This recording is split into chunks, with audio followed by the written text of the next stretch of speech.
We're starting tomorrow, and then the snow to start the weekend. That's Friday night through Saturday morning. Several inches by the time we get to lunchtime on Saturday. Now, this is how it's supposed to work out.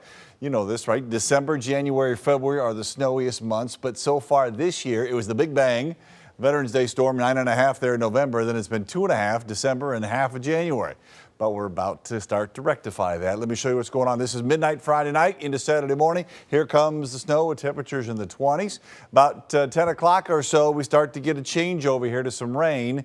And then through the early part of the afternoon, at least, we'll have some rain around here. Then it starts to cool back off toward the evening hours. And at that point, maybe a little bit more on the back end, ½ inch an inch. But the bulk of the snow is going to be coming through here Friday night, midnight, again into and through Saturday morning as we march along that way. So I want to show you what's going on with the clickers going. There you go, cooperating. 3 to 6 inches around and south of I-94 for that time period from midnight through 10 a.m. on Saturday. And then 5 to 7 for a good chunk of the metro area here north of I-94. Second biggest storm, just because it's the second storm.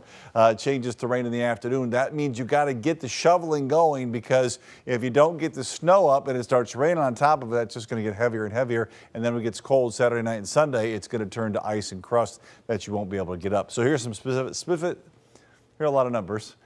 Specific numbers for the snow totals. Again, this is the first run. Wednesday. We're looking at Friday night and Saturday, so we might have to change these a little bit, but that's why I gave you those ranges a little bit more north than south.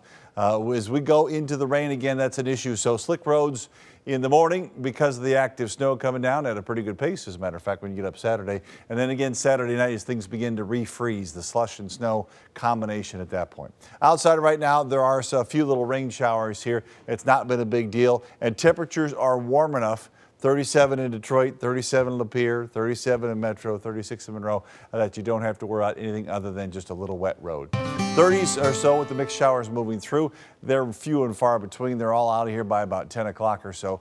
28 is the low tonight. That moisture's gone before we get below the freezing mark, so don't worry about the roads. Tomorrow, though, only 31, plus the wind's going to gust to 30, so we will not feel comfortable. It's more of a January feel, absolutely. Maybe an isolated snow shower tomorrow. Friday night to Saturday, snowy, and again, once it gets on the ground, look what happens. We get cold. 20s for highs, in some cases just barely.